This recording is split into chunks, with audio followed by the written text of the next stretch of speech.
The day I rejected $10 million was the day a man who owned half the city finally looked powerless. I still remember the sound of the rain tapping against the tall windows of the Grand Harbor Hotel. Outside, Manhattan shimmered beneath a gray spring sky. Inside, everything sparkled. Crystal chandeliers, designer gowns, watches worth more than my yearly salary.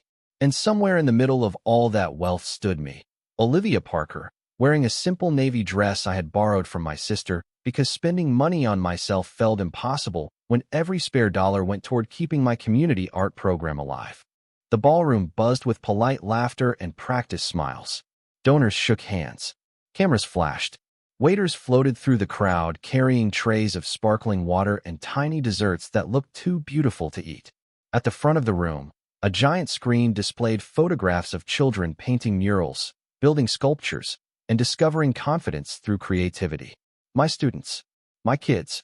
The reason I had spent the last 4 years working 16-hour days, writing grant proposals at midnight, and teaching classes in buildings with leaky ceilings and broken heaters.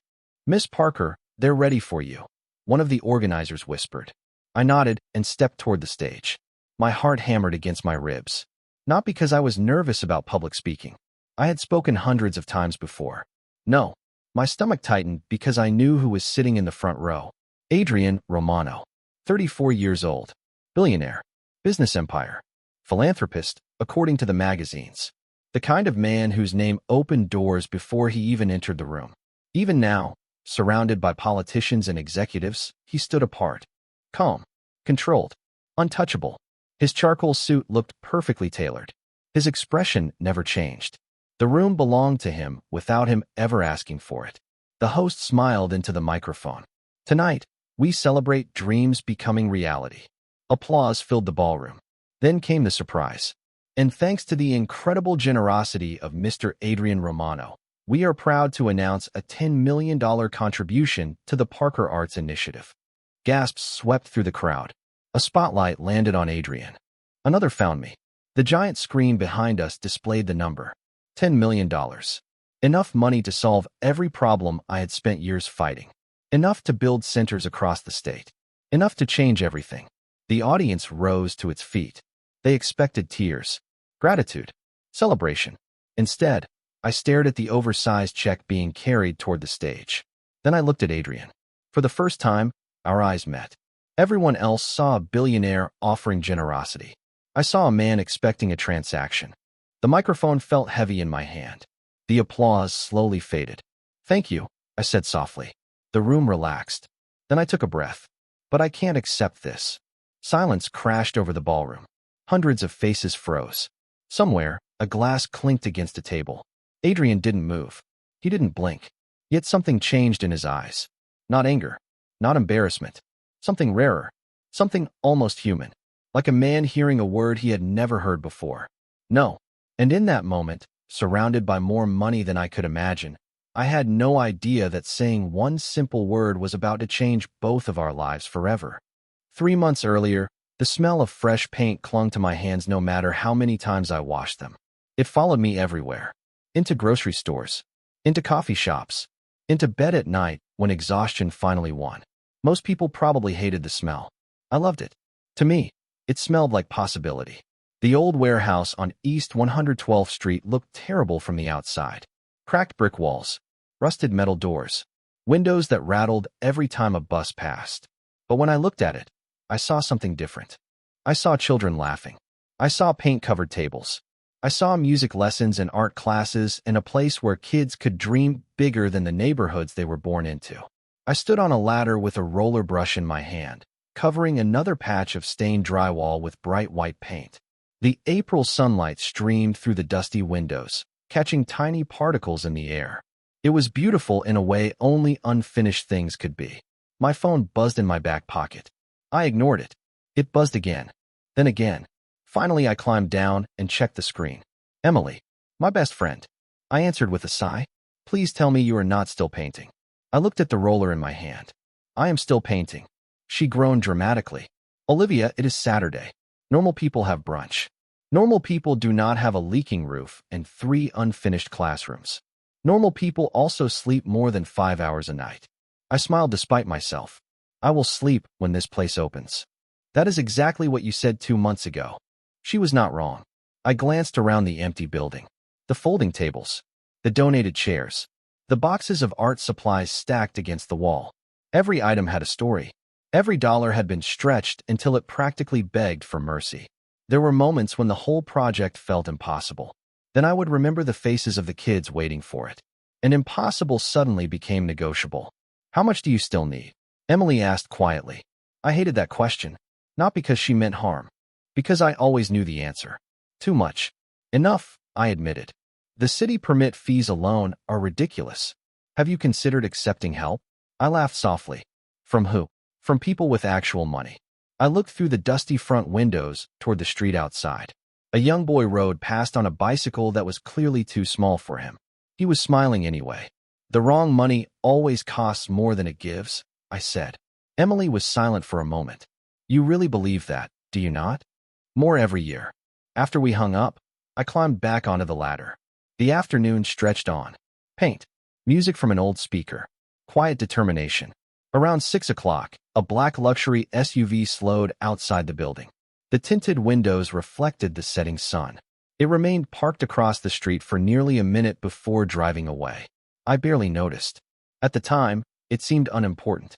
Just another expensive vehicle passing through a neighborhood most wealthy people ignored. What I did not know was that someone inside that SUV had spent the last 30 seconds watching me through the dusty glass. And for reasons I could not possibly understand, he would remember exactly where he saw me. The first time I actually spoke to Adrian Romano, I had paint on my cheek, dust on my jeans, and exactly $43 left in the nonprofit account. It was a Tuesday afternoon in May, and the air inside the warehouse felt heavy with the scent of lumber and fresh drywall. I was standing on a folding chair trying to hang a handmade banner when the front door opened. I barely looked up. People stopped by all the time. Volunteers, parents, delivery drivers. We are not open yet, I called. No answer came. Only the quiet sound of footsteps crossing the concrete floor. I climbed down and turned around. For a moment, I thought I was looking at the wrong person. Men like Adrian Romano did not walk into places like this alone. They appeared in magazines, on business channels, at charity galas surrounded by assistants and photographers. Yet there he was, tall, calm, wearing a dark gray suit that probably cost more than my monthly rent. Sunlight streamed through the windows behind him, outlining his silhouette against the dusty air. Can I help you? I asked. His gaze moved slowly around the building. The unfinished classrooms, the donated furniture, the paint cans stacked against the walls. You built this? He asked. His voice was lower than I expected. Controlled. Careful. Not alone. But it was your idea. I hesitated. Yes. He nodded once as if confirming something to himself. Interesting. I had no idea what that meant. Are you looking for someone? You. That answer immediately made me suspicious. Wealthy people rarely wanted anything simple. There was always a proposal, a partnership, a condition hidden behind polite language. Why? I asked. The corner of his mouth moved slightly. Not quite a smile. I heard about your project. People hear about it every day. Not like I did. Something in his tone made me study him more carefully. He looked perfectly composed, but there was an unusual intensity behind his eyes, like a man trying to solve a puzzle that refused to cooperate. Well, I said, crossing my arms, now you have seen it. Adrian walked toward one of the classrooms. Children's paintings covered the walls. Bright colors, crooked lines, messy imagination. He stopped in front of a picture drawn by an 8-year-old named Mason, a giant blue bird flying above the city. Who painted this? He asked. One of my students. It is not very realistic. I laughed before I could stop myself. That is kind of the point. He glanced at me. And what is the point? I looked at the painting, giving people room to imagine something better. Silence settled between us. Outside, a siren echoed faintly several blocks away. Somewhere upstairs, an old pipe rattled. Adrian kept staring at the picture. Most people spend their lives trying to own things, I said. Buildings, companies, titles, money. His eyes shifted toward me. And kids dream differently. They just want possibilities. For the first time since entering the building, Adrian Romano looked genuinely caught off guard. Not offended, not angry, simply surprised, like nobody had spoken to him that way in years. A strange expression crossed his face and disappeared almost immediately. Then he nodded once and turned toward the exit. "Thank you for your time, Miss Parker." "That is it?" I asked. He paused near the door. Sunlight flashed across the polished surface of his watch. "For today." Then he walked out without another word. I stood there listening to the door close behind him. Something told me that conversation should have felt insignificant. Instead, as I watched his black SUV disappear down the street, I had the uncomfortable feeling that my life had just quietly changed direction. The strange thing was that I should have forgotten about him. People walked into my life and out of it every day. Volunteers, donors, parents, city inspectors. Yet over the next 2 weeks, I found myself thinking about Adrian Romano far more often than I wanted to admit. Not because he was handsome, not because he was wealthy, but because of the way he had looked at that painting. Like a man staring at something he had lost years ago and could not remember how to get back. Summer arrived early that year. The city baked beneath 80-degree afternoons, and the warehouse felt like an oven by lunchtime. I spent most days moving between classrooms, answering emails, filling out grant applications, and teaching art workshops to children who somehow had more energy than entire corporations. Life was busy, predictable, exactly the way I liked it. Then small things started happening. A shipment of art supplies arrived one morning. High-quality materials, premium paints, professional sketchbooks, enough supplies to last 6 months. I checked the invoice 3 times. Paid in full. Anonymous donor. A week later, a local contractor offered to repair part of the roof for free. He claimed a client had already covered the cost. Then the broken air conditioning unit that had been haunting us since April suddenly received a replacement part from a manufacturer that normally charged thousands of dollars. At first, I convinced myself it was luck. Miracles happened sometimes. Good people still existed. But eventually, even I had to admit the pattern was becoming impossible to ignore. Someone was helping. Someone with resources. Someone who preferred staying invisible. The realization irritated me more than it should have. One evening, after finishing class, I sat alone in classroom 3 watching the sunset pour through the windows. Orange lights stretched across paint-stained tables and half-finished projects. My phone buzzed. Emily again. "You sound suspicious," she said after listening to me explain everything. "Because I am suspicious. Most people would be grateful. Most people are smarter than me." She laughed. "You think it is him?" I did not answer immediately. The silence answered for me. "Olivia," she said gently, "if Adrian Romano wanted credit, his name would be painted on the side of the building." That thought stayed with me long after the call ended. Because she was right. Men like Adrian built skyscrapers with their names on top. Entire foundations carried their initials. Recognition followed them everywhere. Yet whoever was helping seemed determined to remain unseen. A few days later, I arrived early for a Saturday workshop. The streets were still quiet. Coffee steamed from a paper cup in my hands.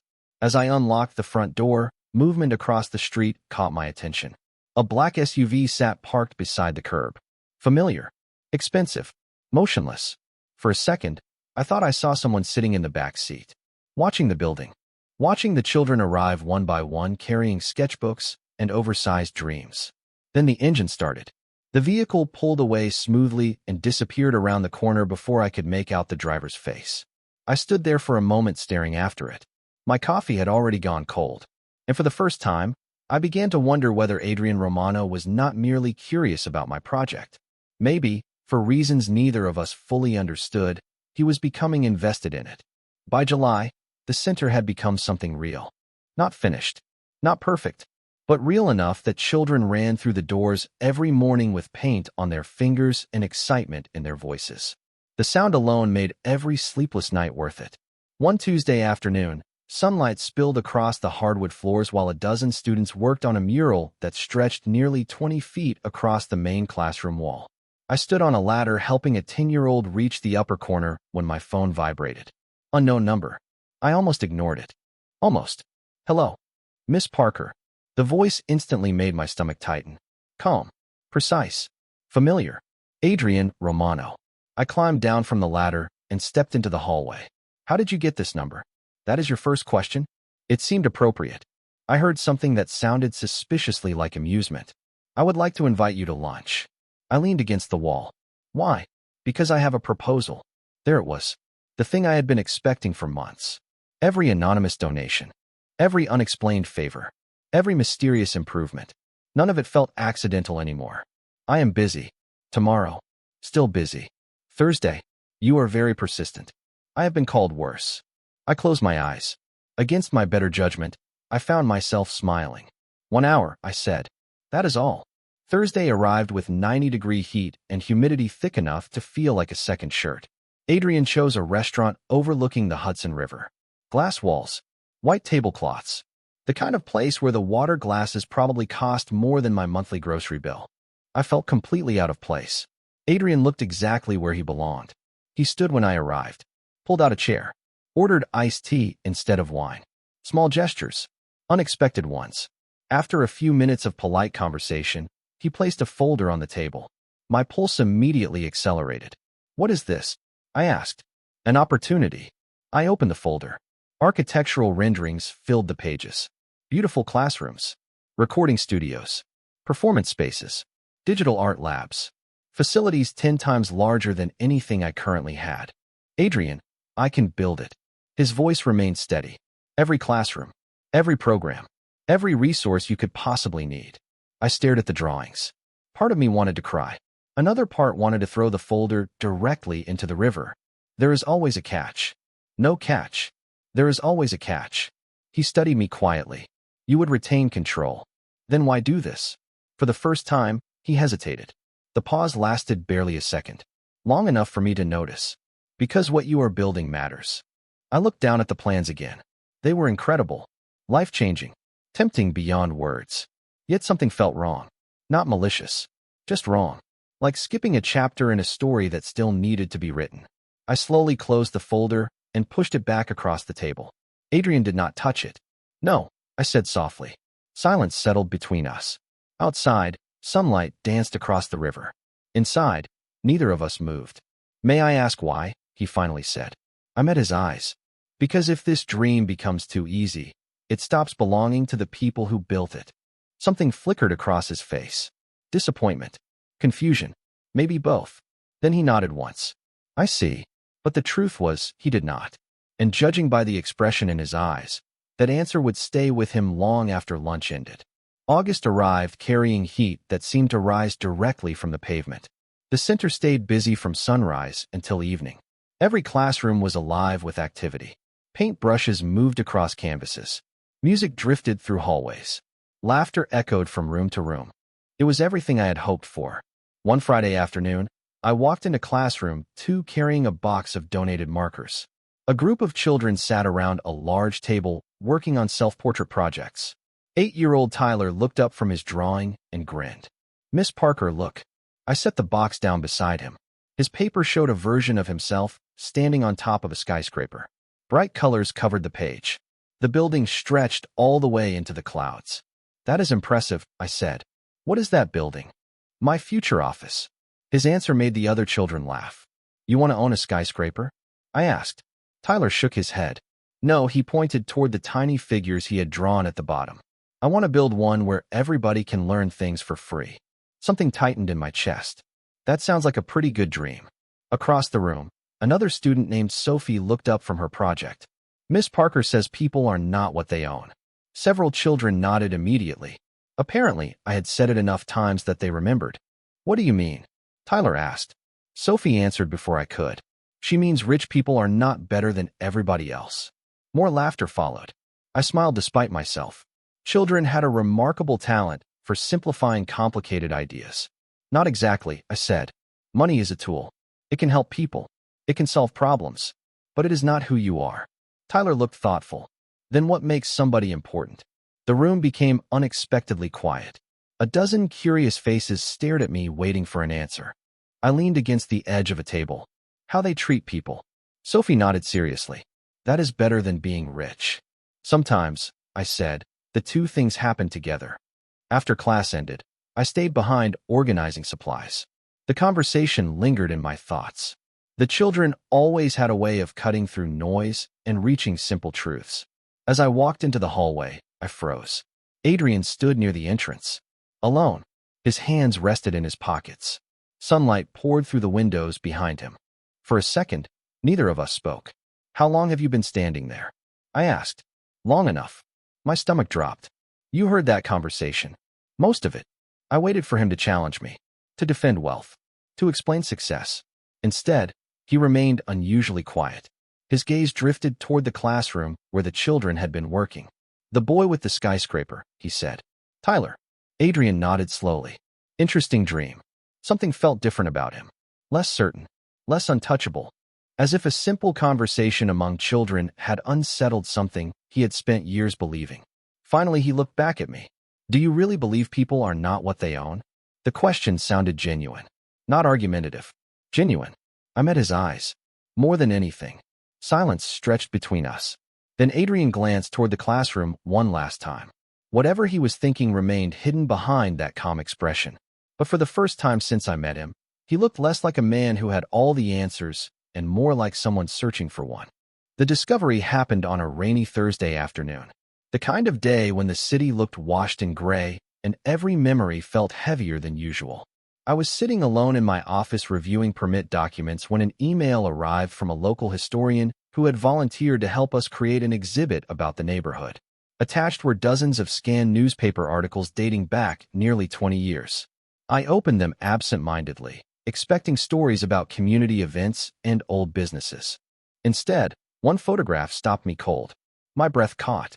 The picture showed the exact block where our center now stood. Except the warehouse was gone. In its place stood a vibrant arts district filled with galleries, workshops, and performance spaces. People crowded the sidewalks. Murals covered the buildings. Children smiled from the photographs. It looked alive. Beautiful. I clicked the next article. Then the next. My stomach slowly tightened. 15 years earlier, the entire district had been purchased and demolished during a major redevelopment project. Hundreds of artists and small businesses had been forced to relocate. The article listed the corporation responsible, Romano Urban Development. I stared at the name until the letters blurred. Romano. Another article mentioned the project had become one of the largest acquisitions in city history. The company had eventually expanded into the empire Adrian now controlled. Rain tapped softly against my office window.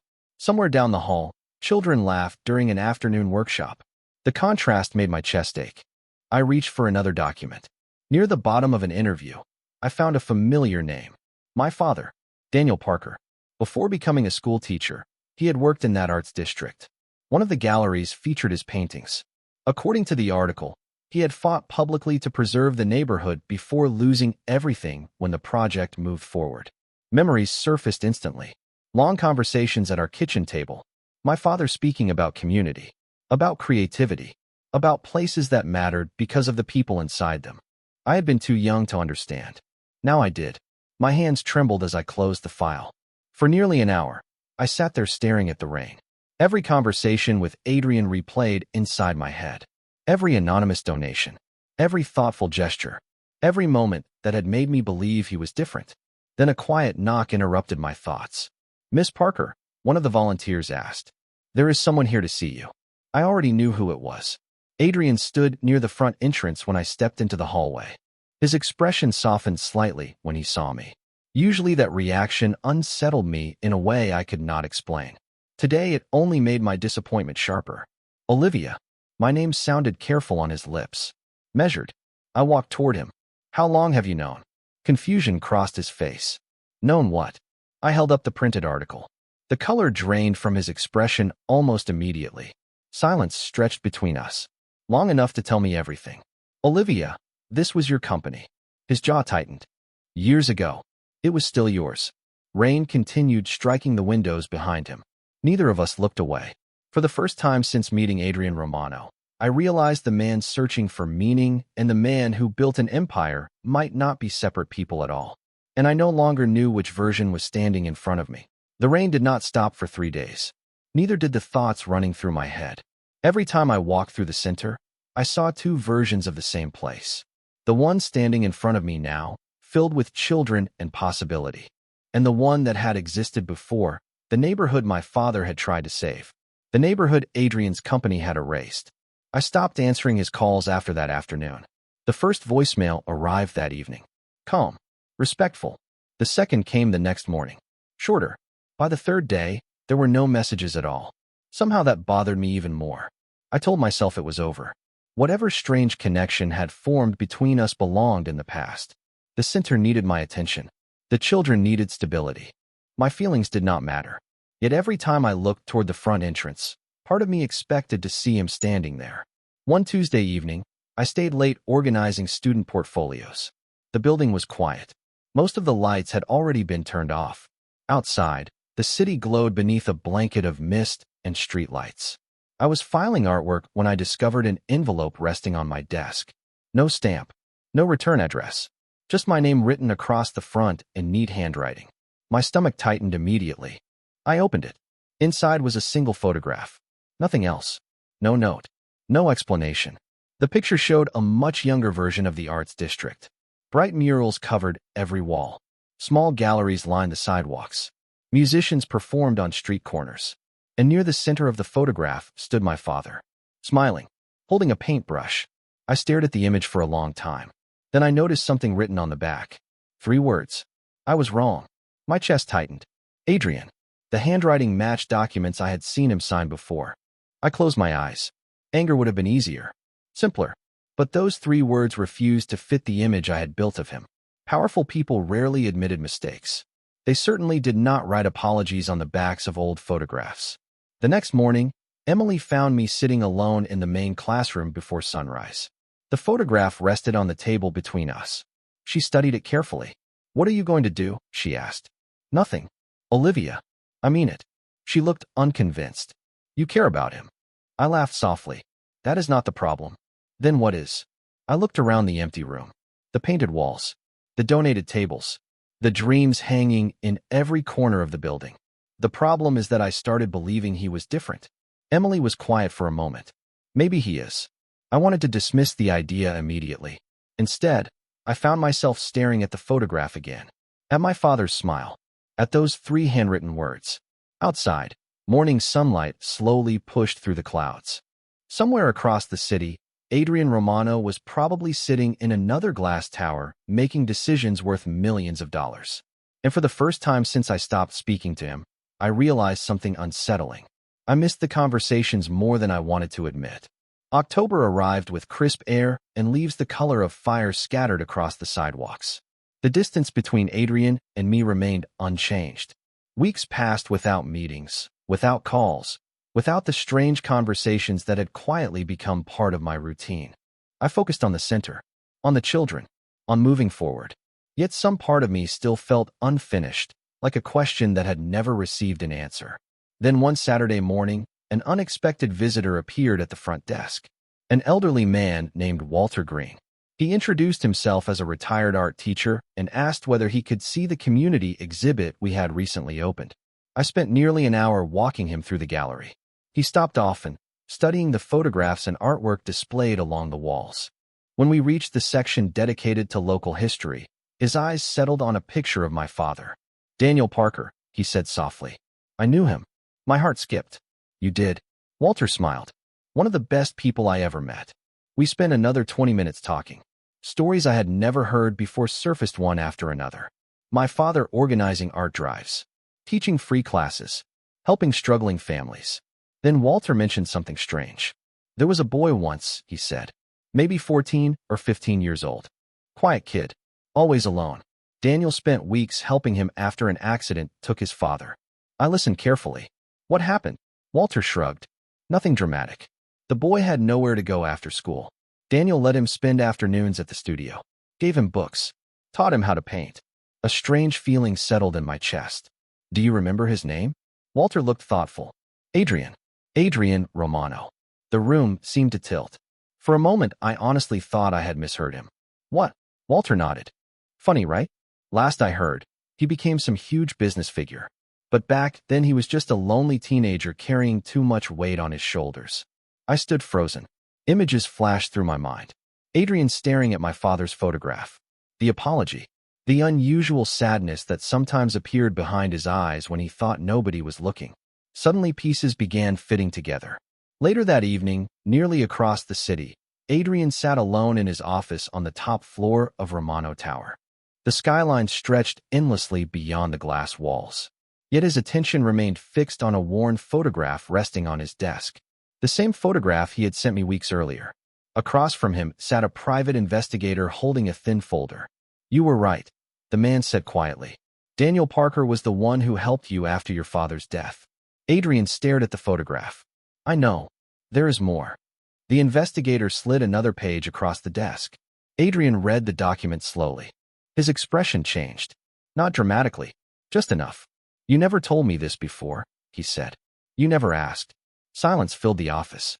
Adrian leaned back in his chair and looked toward the city lights. For years he had believed success was built alone. Yet the deeper he searched into the past, the more he discovered invisible hands that had guided him forward. And one of those hands belonged to Daniel Parker, Olivia's father, the man whose dream he had unknowingly destroyed years later. For the first time in a very long time, Adrian Romano understood that fixing a mistake might cost far more than money. The first snow of the year arrived early. Thin white flakes drifted between the buildings and settled across the city like a quiet warning that another season was ending. I spent most of November preparing for our winter programs. New classes, holiday exhibits, scholarship applications. The center remained full of life, but underneath the daily routine, something felt different. As if events had already begun moving toward a destination I could not yet see. One Monday morning, Emily rushed into my office carrying her tablet. Her expression immediately made my stomach tighten. "You need to see this." She placed the screen in front of me. A business article filled the display. At first, I barely understood what I was reading. Then the details became clear. Romano Urban Development had withdrawn from a major redevelopment project scheduled to begin downtown. Analysts called the decision shocking. Investors called it reckless. The project was reportedly worth hundreds of millions of dollars. Why would he walk away from something like this? Emily asked.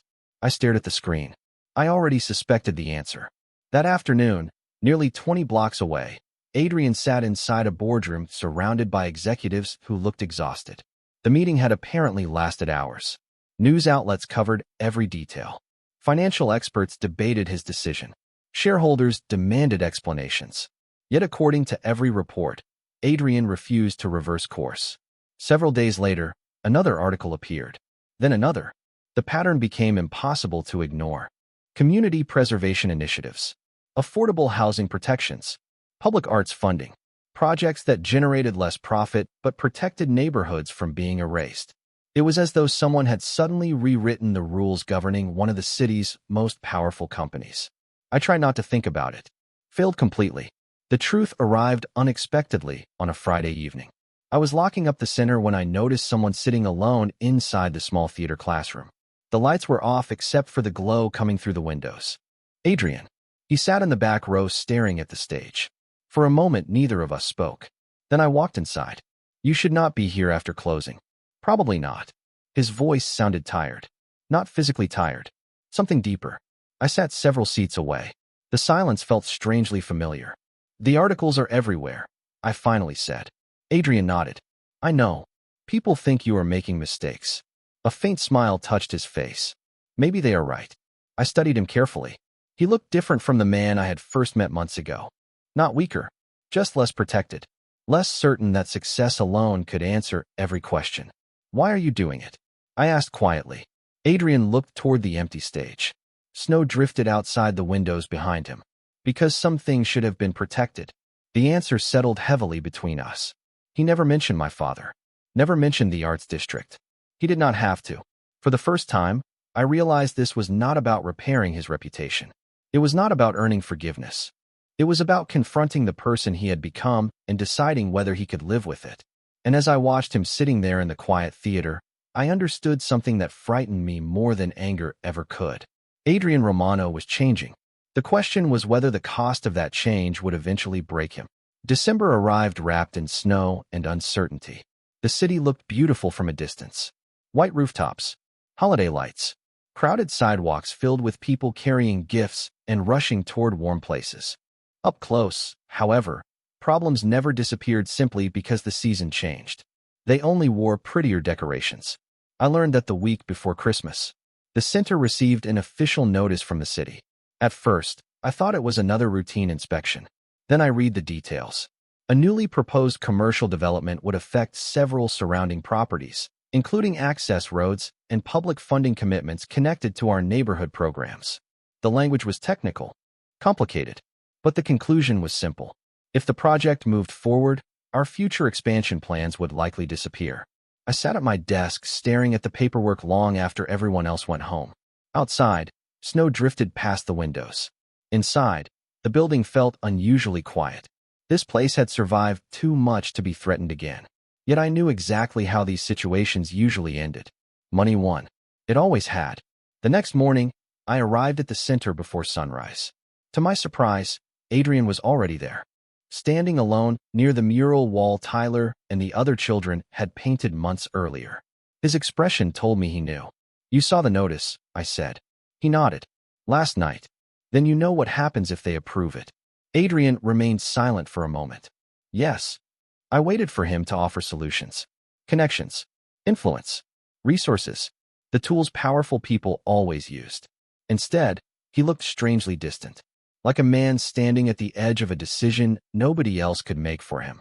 Later that afternoon, every major business outlet in the city carried the same headline. Romano Enterprises had officially withdrawn support from the development project. Analysts were stunned. Investors reacted immediately. Financial commentators called it one of the most expensive reversals in company history. The project represented years of planning and an extraordinary amount of projected revenue. Yet Adrian walked away from it without negotiation, without compromise, without explanation. I watched the news coverage from the small television in our community room. The children paid no attention. They were too busy decorating paper snowflakes and arguing over hot chocolate. Somehow that made everything feel more important. That evening, I found Adrian sitting in the theater again. The same seat, the same quiet posture. Snow pressed softly against the windows outside. "You did it because of the center," I said. Adrian shook his head. "No," I frowned. "Then why?" He looked toward the empty stage. "Because it was wrong." 3 simple words. Nothing dramatic. Nothing designed to impress me. Just truth. The kind that costs something. For a long moment, neither of us spoke. Then I realized what made this moment different from every conversation before it. Adrian was no longer choosing between profit and public approval. He was choosing between the man he had always been and the man he wanted to become. And judging by the exhaustion in his eyes, that choice had demanded more from him than anyone outside this room would ever understand. January arrived quietly. The holiday decorations disappeared from storefronts. Snowbanks shrank along the sidewalks. The city returned to its usual rhythm, but something inside me had changed. For months, I had watched Adrian from a distance. I had seen the headlines, the criticism, the speculation. I had seen powerful people question his decisions and financial experts call him reckless. Yet every time he was given an opportunity to reverse course, he refused. Not because it benefited him, because it did not. That was what made it impossible to ignore. One Saturday morning, the center hosted its annual winter showcase. Families filled the building. Paintings lined the walls. Students performed music and theater pieces they had spent months preparing. The atmosphere felt warm despite the cold outside. I moved through the crowd greeting parents and volunteers when I noticed Adrian standing near the back of the gallery. No security, no assistance, no attention-seeking announcement. Just Adrian quietly observing the children. Most people did not even recognize him. For once, he seemed perfectly comfortable with that. I watched as Tyler proudly showed him a new drawing. The same boy who once dreamed about building a skyscraper where people could learn for free. Adrian listened carefully as Tyler explained every detail. When the conversation ended, Tyler ran back to his friends with a smile. Adrian remained standing there alone, looking at the artwork, looking at the people, looking almost peaceful. Something inside me softened. Later that afternoon, after the event ended, we found ourselves in the main classroom. Empty tables surrounded us. Paint stains covered every surface. The room looked exactly the way my father would have loved. Outside, snowflakes drifted lazily through the gray sky. "The showcase was impressive," Adrian said. "The kids did all the hard work." He smiled faintly. "That sounds like something you would say." Silence settled comfortably between us. Very different from the silence we had shared months earlier. Back then, every conversation felt like a negotiation. Now it felt like two people finally learning how to speak honestly. "Walter Green visited recently," I said. Adrian's expression changed immediately. He told you. About my father helping you. Adrian looked toward the windows. For a moment, I thought he might deny it. Instead, he nodded. He gave me a place to go after school. His voice was quieter than usual. He treated me like I mattered before I had accomplished anything. I listened without interrupting. I never forgot that. The honesty in those words carried more weight than any apology ever could. Then why did it take so long? I asked softly. Adrian did not answer immediately. His gaze drifted across the classroom. The murals, the paintings, the evidence of dreams being protected instead of replaced. Because success became easier to understand than gratitude. The room fell silent again. I looked at the man standing in front of me. Not the billionaire, not the public figure, just Adrian. A man who had spent most of his life building things he could measure and count, only to discover that the most important things could not be owned at all. And for the first time since I met him, I realized I was no longer watching someone change. The change had already happened. Spring returned to the city exactly 1 year after I first stood inside an unfinished warehouse, wondering whether a dream could survive reality. The answer surrounded me now. Sunlight poured through enormous windows. Children's artwork covered every wall. Music drifted through hallways alive with energy and possibility. The center had grown beyond anything I imagined. New classrooms had opened. Scholarship programs had expanded. Families from across the city filled the building every week. Yet the thing that moved me most was not the growth. It was the feeling, the sense that people belonged here, that they mattered here.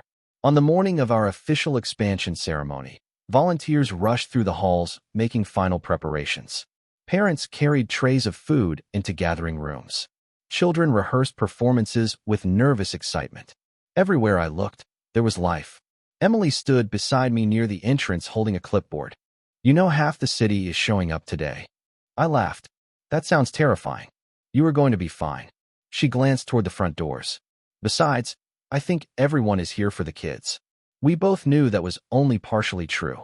News coverage had followed the center for months. Community leaders attended. Educators arrived from neighboring states. Even reporters gathered outside. Yet one person seemed completely absent from the attention. Adrian. I had not seen him all morning. The ceremony began shortly after noon. Speeches, applause, performances, smiles. Every moment felt surreal. Then came the dedication outside the building. Hundreds of people followed us onto the sidewalk beneath a bright blue sky. A new bronze plaque had been installed beside the entrance, covered by a simple navy cloth. Cameras waited. Children crowded together near the front. I stepped forward and gently pulled the cloth away. The crowd applauded immediately. Tears filled my eyes before I could stop them. The plaque read Parker Arts Foundation. Beneath it were smaller words, dedicated to the belief that every child deserves a place to dream. My father's name appeared below. Nothing else. No corporate logo. No sponsor recognition. No acknowledgement of the enormous resources that had quietly helped protect this future. Just my father. Just the dream. As applause continued around me, I looked through the crowd searching for one face. It took several seconds to find him. Adrian stood near the very back, hands in his pockets. No spotlight, no attention, no attempt to move closer. He simply watched. The same way he had watched children create art months earlier. The same way he had watched a dream become something real. After the ceremony ended and the crowd slowly dispersed, I finally walked over to him. You should be standing up there, I said softly. Adrian glanced toward the plaque and shook his head. No, you helped make this possible. That is not the same thing. I looked at him for a long moment. Then I understood. For most of his life, Adrian Romano had built things so the world would notice. Towers, companies, success. This time he had built something and chosen not to put his name on it. Somehow that meant more. We stood together in comfortable silence while children ran across the courtyard laughing beneath the afternoon sun. Finally, Adrian smiled. A genuine smile. Unforced. Peaceful. And in that moment, I realized something simple. He had once believed an empire was the greatest thing a person could build. Life had taught him otherwise. Because buildings rise. Businesses expand. Fortunes come and go. But when you help protect someone else's dream, the impact reaches farther than anything you could ever own.